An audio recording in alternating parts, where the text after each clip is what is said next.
Hello, welcome to this. It is 5 tips to get your spiritual business dream into reality. Now, I have created a course called Own Your Value, and we have been running this course for a few years now, and each year I add some new pieces to it. But one of the things that I'm very aware of in this climate in 2022, when you're probably watching this video, is how different things are to when I began 18 years ago. So for me, 18 years ago, I didn't have a dream that this could be my work. It wasn't something that I even thought was possible. But now, 18 years later, we're seeing more and more people helping others through your spiritual gifts, what it is that you're creating in the world, helping people grow and understand themselves better. And there is a huge value around that. I was the kind of person who would go to workshops using, I'm not saying this is the right thing to do, but I would go to a workshop on a credit card, or I would use a loan that I had got from the bank to make sure that I could go and attend workshops that were really changing my life. So I was already somebody who understood the value of this kind of work as a receiver, as a customer, as a workshop participant. It was very interesting, the journey I then had to go through when it flipped around and I was the person offering my services, even though I knew that what I was doing had value because I had people telling me it did. It was a difficult journey for me to adjust and allow myself to receive, whether it was finance, whether it was the ability to allow this to be my job. So I feel like 18 years later, we're in a very different place. I will say, I think you're in such a good position because the internet has given everybody an opportunity to create in a myriad of ways that someone of my generation in my mid 40s, this didn't exist when I was growing up. So, whoever you are, whatever you're doing, first of all, please know if you do have a dream to do this, I'm cheering you on. And I know you will figure out how to bring your dream into reality at the right level for you at the right time. But here are 5 tips I would give you today. These were the things that came to me this morning. So, here we go. Number 1, it will be a path of service, growth, learning, and change. Are you ready for it? Here's why I pose this to you front and center. I've met many people and worked with many people who I've coached over the years who will tell me all of the reasons why they can't do this work, or tell me all of the blocks they have in their own mind, or tell me, well, I'm not fully healed, so I can't do this, or I don't know how to write a blog post or even run a social media page. Basically, the beauty of your spiritual business and the growth that you will go through is you will learn and you will figure out what you need to figure out. And there will be things that you will never be able to do, but you will find someone who can do those things for you. So if you go into this knowing that this is actually going to be a path of service to others, also service to your own growth and your own path of change, and you understand that from the get-go, you won't stop every time you feel fear or every time you realize you don't fully understand this aspect of this business that you're trying to create. That's normal, and everybody goes through this. Even now, 18 years into this, I'm learning so much right now as my business goes through the phase that it's going through. And the way I've coped with that throughout the years is I have called in mentoring help when I need it, somebody who has a certain business skill that can fill the gap I need. So, for example, in 2018, we were going through a big growth, and I realized that I needed somebody to help me understand how to manage a new size team, how to deal with bigger amounts of finance, and how to distribute those, and how much could I fund my podcast with, all these kinds of questions that were the next level for me. But if I go back to the very beginning and where I started, which was one-on-one readings with people, there was a lot I had to learn. I had to figure out how to make a leaflet, which was how I found people at the time. I had to figure out how to run a newsletter for my website, which I used to do myself. So don't worry about all the things you don't know.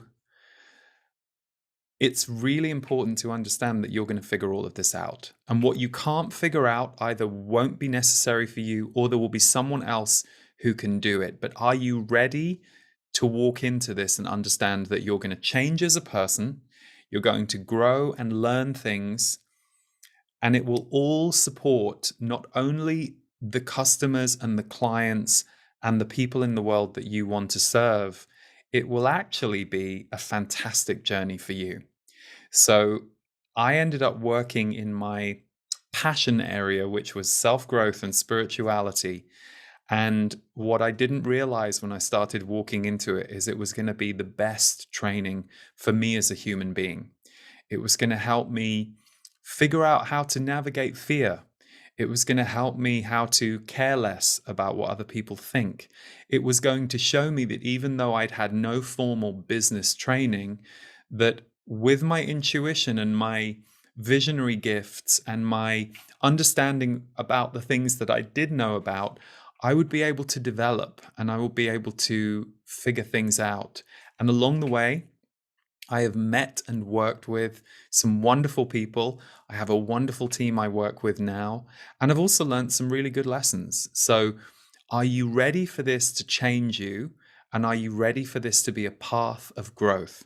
If you can go into this with that attitude, you're already halfway there because you're going to be willing to mold yourself, change yourself, and adapt in ways that will support your mission and your business.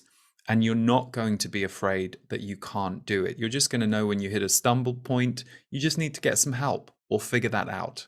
So, number one, are you ready for this path of growth? Number two, are you serving or fulfilling a need that others have, or just your own dream and desire? Now, for some of you, this might be a strange question, but it's a really important thing to figure out. I have, over the years, met different people with dreams of the business they want to create, or dreams that they want to, say, be a spiritual author, or they want to be a healer for people, or perhaps they want to do intuitive readings. And most of the time, the people who want to do that are very interested in what the audience might want, what the audience might need, or they have an inner feeling that what they want to share is going to help people. But occasionally I meet people who have this dream, but they care more about their dream and their experience of the dream than they do the people that they want to connect the dream to. This goes back to point number one. This work is a path of service in that if you're wanting to serve the lives of the people that you are offering your products, your services, your creativity to, there has to be an intersection point where what you're offering is needed. So this to me is the fundamental difference between you having a personal dream that serves your needs for whatever reason, whether it's because you feel like if you became a spiritual author, you would feel more worthy about yourself, or you would like the way that you are seen by other people. All of that stuff, it doesn't last. It's very fragile, and it's based on a perception of yourself. To truly do this work, you have to be very, very interested in the people that you're serving and very, very interested in figuring out how to serve them better. It doesn't mean abandon yourself. It doesn't mean just be a people pleaser in your work, because that doesn't work either. But you will be sure to fail if you have no interest in the people that you're serving and you have no interest in improving the way that you can serve. So I'll give you an example. Let's say you're determined you're going to be a spiritual author and your book is going to be all about empaths and physical healing. You test this by putting one blog post out into the world about empaths and physical healing, and it doesn't get much interest. But you happen to write a second blog post about empaths and their trauma past, and suddenly everybody's interested. So if you're equally as passionate about those two blog posts, but you recognize that your audience really responded to the one about trauma, then that's a great direction to go. So this second point is really just about checking, are you willing to find the perfect intersection point between what you want to offer and give and what someone else needs? Because if you have your eye on those two things, you have a beautiful chemistry and a beautiful formula that can actually see you reach out into the world with what you're doing. Number 3 is let the bigger visions take time and focus on the most important step for today. A funny thing happened to me this morning. So I've been doing a podcast called Impact the World. Some of you may know it. We have been creating those episodes for 3 years now. We started filming in 2019 and the podcast began in 2020. This morning, I hilariously, synchronously stumbled on a note that I had written with basically the vision of the show, and it was dated November 2017. So a full two years and 2 months before that show ever went out into the world, I had this vision map of what that show was going to be, but I needed to wait about a year and a half to be in a position to fund it and to be in a position to do it. So I have always had bigger vision dreams all along the way. So even when I go back to 2004, when I started doing my readings, I had big visions. But what I learned was if you really want to create a big vision, in my case, you have to have a lot of small steps along the way. So the first step for me was, can I make a living from this work? Because in order to devote myself to this work, I would have needed to be able to pay my rent and pay my bills. I wasn't somebody who had money, so it wasn't that I could just do this on a voluntary basis. I did need, first and foremost, to be able to earn my living doing this work. So that was step one. And once step one was achieved, I then moved into being able to afford some help and some assistance. So big visions are beautiful, but the only way that most of us tend to achieve a big vision is by building your castle one solid brick at a time. And each brick has to be examined and it has to work. So even today, I have some big visions for the future that I know are long range. And today I'm focusing on the projects that are most important to the health of my business. And when I say the health of my business, I see the health as holistic. It's not just financial. Finance is important, and especially if you need the money to build things or to employ people, yeah, that's going to be a very important element for you. But the health of the business is, how happy are our customers? How innovative have we been this year? Are we continuing to improve upon our customer service elements, our production design? Am I, as the lead creator, continuing to evolve, or have I become stagnant? So there are lots of things that you can consider, and I think it can be very overwhelming.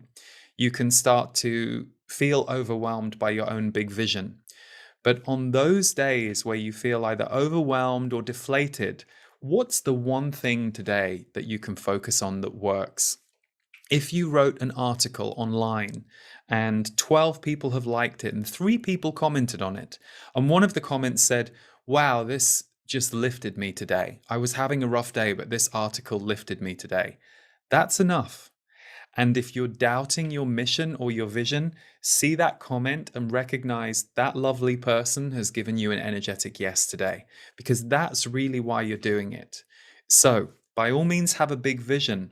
But the way that we build our big vision is by checking the health and integrity of every small piece of what we're doing. And gradually, if growth is your aim, you will gradually grow what you're doing. It's kind of like petals on a flower. They start to appear and wrap around the central core of what you're doing.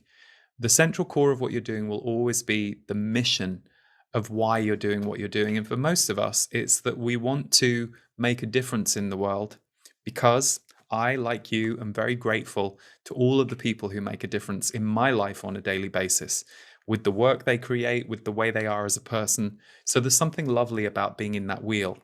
Just be careful that your big visions aren't so grand or so important to you that you take your eye off the beauty and the importance of every small moment or that one comment that I just mentioned to you. The final thing I'll add to this point is what is most needed today in your business? So, for example, if today you're having trouble paying the rent, and you've got this big vision idea and your friend says to you, oh, let's talk about the big vision that we're going to do next year, but you're looking at your numbers and realizing you haven't quite got enough to pay the rent this month, but there is an element of your business that you know there is a financial value around for customers and it works, and if you give it a little bit of attention it will grow. It's really important to figure out on a daily basis what is most needed today for the business, for you, for the big vision. So it might sound like focusing on the small things is taking you away from the big vision, but I've seen many people get lost in the big vision and not pay attention to what they need today for a healthy business. So for you, it might be money, it might be an audience. It might be that you need to gather people around what you're doing first before they are going to pay for any product or service from you. So identify what part of your vision is most important today. Number 4 is one of my favorites, and in a way, own your value is very much about this, or it's a huge part of the course is about this. Identify your value to others and your business and protect that value. Now, protect can be a word that some people interpret as fear-based, and I don't mean it in that way at all. I actually see protecting your value as just having a good, healthy boundary around what's important. So, identifying your value, there's a whole module in Own Your Value where I talk about pay attention to your testimonials, pay attention to the comments that people say about you. So, for example, let's say you've just started putting some videos out and you haven't had much feedback. It's just slow at the moment, but the feedback that you are having, you keep repeatedly hearing people say that you calm them down or that your voice helps them calm down. If you start seeing a pattern of people saying the same kinds of things about you, that to you is your value to people. It's one aspect of your value. We can do this with our friends. If we all think of our friends or people that we know in our lives, we'll tend to say, oh yeah, Jennifer's always great. She always lifts the room because she makes everybody laugh and she's always got such a bright spirit. So a huge part of the value that Jennifer gives to others is that vibrancy, that joy, that laughter. Mike, I love, he doesn't say much, but he's very deep. And when Mike does say something, it's quite profound. So Mike's value, or one of them, is that he's profound and that you can really trust when he says something, it's very considered. Well, we all show up like this in our work too. And we won't all be for everybody. Nobody is ever going to the whole world is not going to like you or what you do, but there will be a group of people who will be attracted to you because you are bringing a value that they need to their life. Now, identifying your value in the business, let's say you're a really good writer, but you haven't yet had enough experience with putting your self-growth writings out into the world. You're just at that point where people are beginning to go, wow, I cried when I read this. Thank you so much. So you have this ability using your writing to help people take a journey inside themselves, to help people look at who they are. That's a huge value. So identify that value. That is the value that you have to your business and to your customers, and then protect that value. What do I mean by this? Well, there are a couple of different ways that you protect it. Obviously, you don't want to burn out on doing that because you don't want to overextend yourself or overreach so that you lose the joy of it or lose the fun of it. That can happen for any business owner. You can go through periods where you learn more about stress or you learn more about your limits. But what I mean by protect your value is, let's say you're a one man or one woman or one person show right now. You don't have a team, you don't have the revenue for that, but you are really, really not good at accounting. Accounting stresses you out.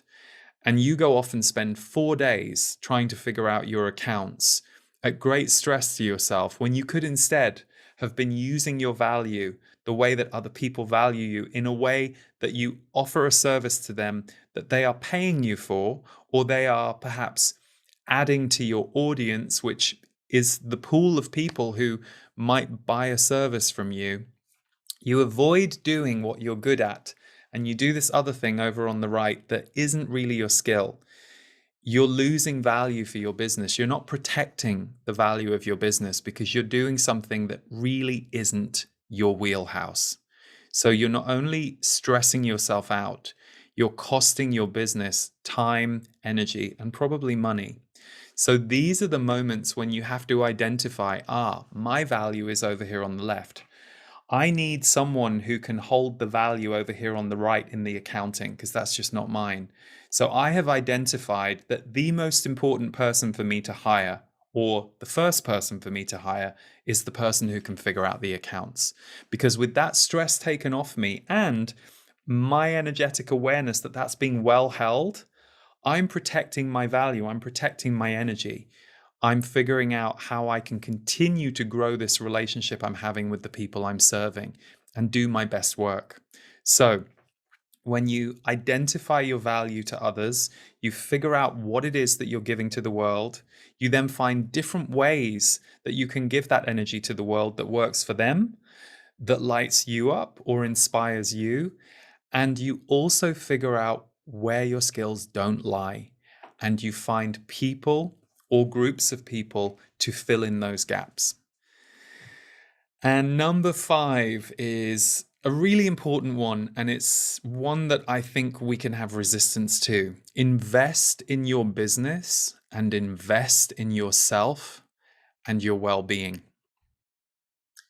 For many years, I did not invest in my business, and I didn't always invest in my well-being. I invested in serving others because I was good at that in the way I was doing it, and it was working for them. So I would invest a lot of my time and energy in what I would call the front-facing work and the work that was serving my customers. I didn't always know how to invest in my business in the first 4 or 5 years. I had some good ideas and I had some willing, but I also made some mistakes, invested in the wrong area. I would invest in the potential of employees. I would like a person and I'd think, oh, wow, wouldn't it be great if they became a manager of X, Y, or Z? And I would invest in a very dreamy way in their potential. And even as we would go through 3 or 4 months where it was clear that wasn't really their skill set or their alignment, we would carry on. So learning to wisely invest in your business goes back a little bit to the last point I made. It's being able to be really honest with yourself about what you're not good at, what the business most needs that you can't fulfill, because no entrepreneur works alone. There's sometimes that term solopreneur, which I think is a myth. Every one of us is working in collaboration with others. Even if you don't have a team of people or a group of people you work with, you're still dependent on other people's services, other people's systems. So there are certain systems or people that you might invest in your business, and you may not have the money or the resources to do that at first. But what you can invest in, for example, is you can invest your time. You can invest an hour a week to sit and read a book about an area of business that you're struggling with. And you find the right book, you find the right language, you find the right person, you find a business podcast. You start to invest time each week that you set aside that is specifically for the health of your business, not just the service you are doing. What I mean by this is, my company is called Lee Harris Energy, and I see it as an entity. I see it as a living entity, and I am obviously a key part of that company, but I also am serving that company. And so are all the people that I've brought along to work with me. And then those of you who receive what we create, whether it's the free material that we create, whether you actually invest some money in doing a course or an experience with us or a product, you're also in the energy of that business. So as well as what it is that I'm actually creating, I do increasingly spend time looking at what does the health of the company need? And the more I focused attention on that, the more it has grown and the healthier it has become. And it's still in progress, and it will probably always be in progress as long as it exists. But investing in your business itself doesn't always have to mean flinging money at somebody to do a job for you and hoping for the best.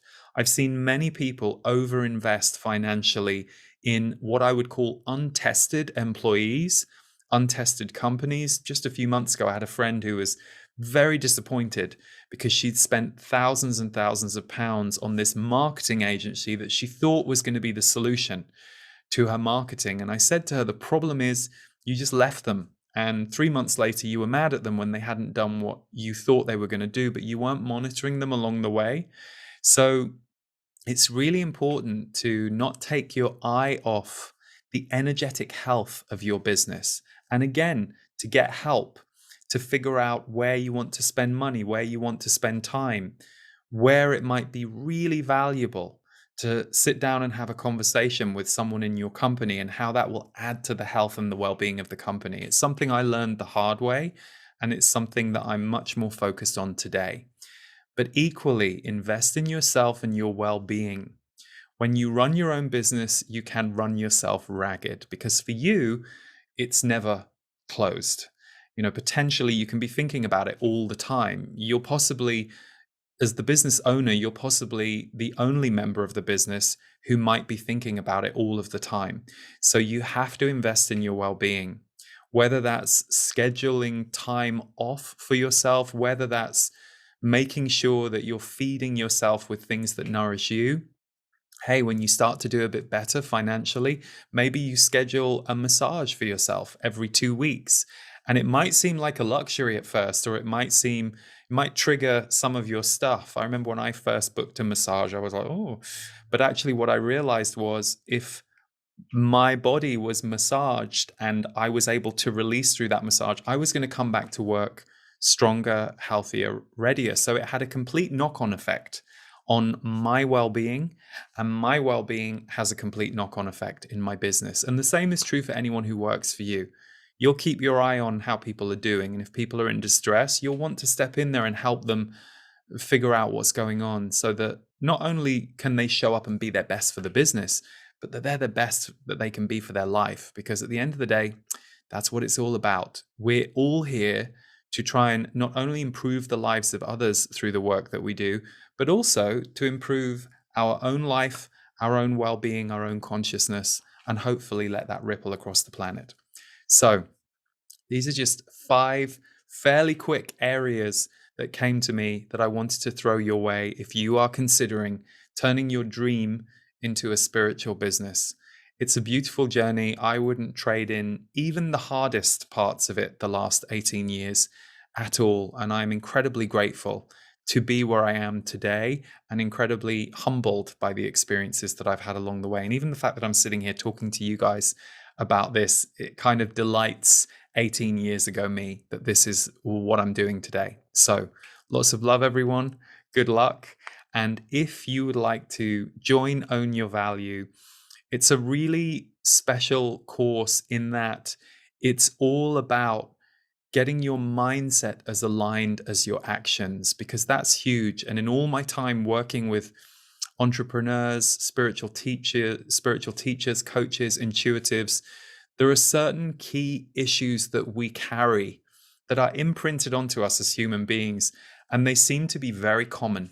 So a great deal of the course is spent helping you unpick and unpack some of that stuff so that you can serve to the best of your ability and enjoy yourself as you do it. Lots of love.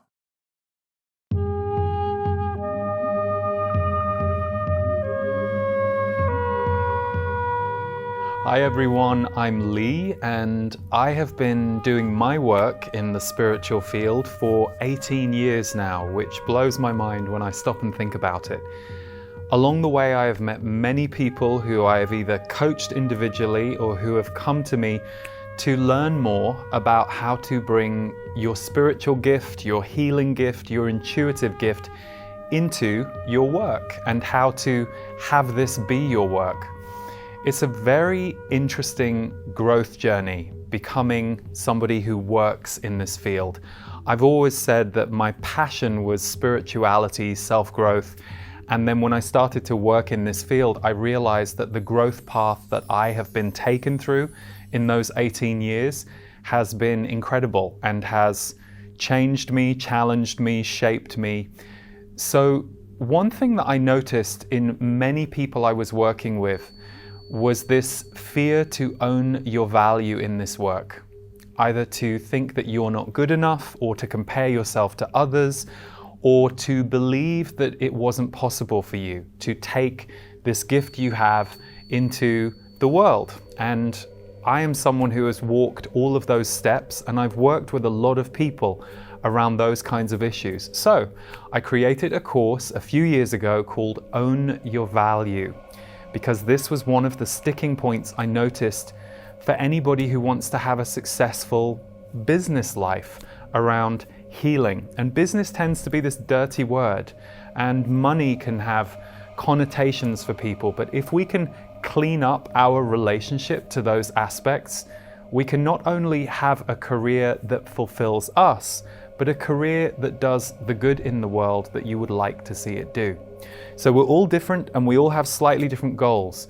But I created Own Your Value to be a program that helps you take a look at some of your goals, dreams, and perhaps what might be in the way for you energetically.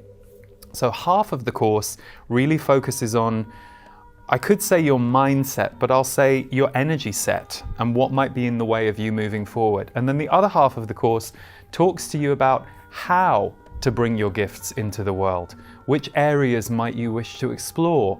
And why is it so important that we give value to others? And how can we identify that we're actually giving value to the people that we're serving? So we have been adding different pieces to the course over the last few years, and this year is no different. I'm going to be doing a whole new module called the Entrepreneurial Map. This is our last time of running this course, so if you feel to join us in the month of September, not only will we be adding the new module, I'll also do a brand new live Q&A for those of you who show up.